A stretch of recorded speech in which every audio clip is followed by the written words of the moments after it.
Praise the lord. Good morning అండి. అందరూ బాగున్నారా? ప్రతిరోజు వాగ్దానం వింటూ దయచేసి మీరు ఆశీర్వదించబడాలంటే ఇతరులకి షేర్ చేయాలండి. ఎందుకంటే మన ఒక్కరే దీవించబడకూడదు, మన ఒక్కరే దేవుని మాట్లాడకూడదండి. ఈ యొక్క యూట్యూబ్లో ఉన్నటువంటి వర్తమానాన్ని ఇతరులకి షేర్ చేయండి. యూట్యూబ్ ద్వారా కావచ్చు, మరి ఫేస్బుక్ ద్వారా కావచ్చు, లేదా వాట్సాప్ ద్వారా షేర్ చేసి ఒక రోజుకి ఒక 10 మంది కన్నా మీరు దయచేసి షేర్ చేయండి. ఈరోజు వాగ్దానం విందాం. 2వ దినవృత్తాంతములు 32వ అధ్యాయము 7వ వచనము. మీరు దిగులు పడకుడి, ధైర్యము విడవకుడి. ప్రియులారా, దిగులు పడకండి. ఉదయకాలంలో దిగులుతో లేచారు కదూ, ఏందిరా ఇల్లు కడుతున్నా కానీ డబ్బులు లేకుండా పని ఆగిపోయిందని. ఇదిగో మీ బిడ్డలకి సరైన సంబంధం దొరకకుండా వెతికి అలసిపోయి దిగులు పడుతున్నారు కాదు, ఇంకా నా కుమార్తెకి పెళ్ళి అవుతుందో లేదో, వయసు పైబడుతున్నదని. ఇదిగో చాలామంది దిగులు పడుతున్నారండి, నాకు ఒక సొంత ఇల్లు లేదే. ఇదిగో చాలామంది దిగులు పడుతున్నారు, ఇదిగో నాకున్న ఈ రోగము పోదేమో.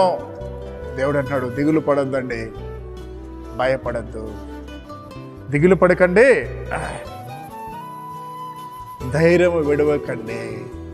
ప్రియులారా, మనం ఏదైనా పోగొట్టుకోవచ్చు కానీ ధైర్యాన్ని పోగొట్టుకోవచ్చు. నువ్వు ధైర్యంగా దేవుని పక్షాన నిలబడి దేవుని వైపు చూడండి.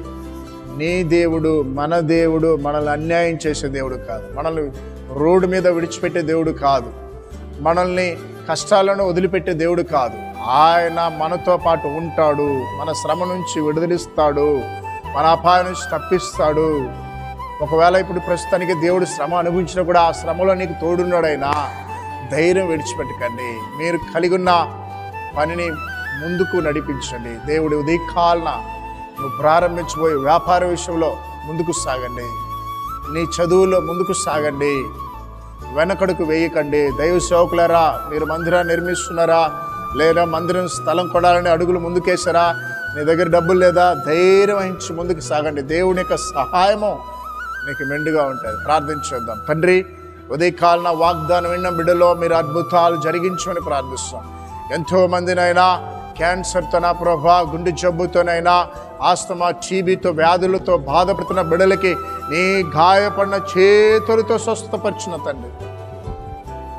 ఎంతో మందినైనా దిగులుతో, వ్యసనంతో ఉన్న బిడ్డల్ని కనికరించండి. వ్యాపారాలు నష్టపోయారు నా ప్రభా, ఎన్నో లక్షల కోట్ల రూపాయలు